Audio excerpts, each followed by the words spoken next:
And yesterday we were also reflecting about how to get healed from certain wounds or maybe inner wounds. The first step, that is to glorify God.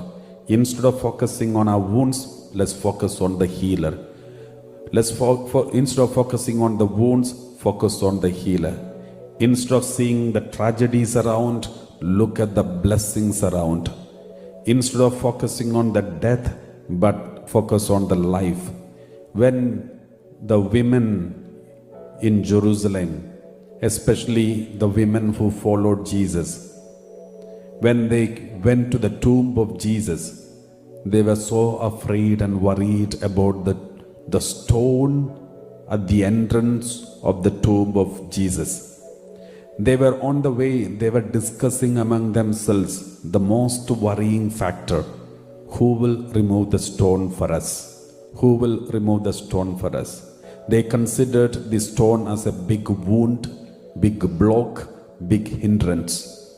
Therefore, they were worried about this. But at the same time, though there was a worrying thing haunting them, they never stopped their journey.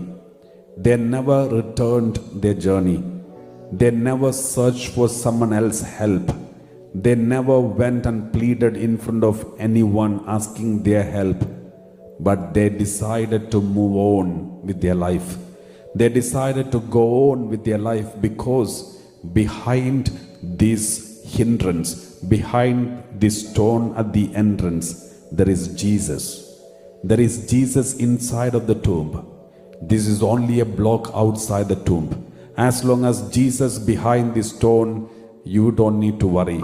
So they knew something will be done. Though it's a worrying factor, we don't need to be hesitant. We don't need to withdraw from our journey.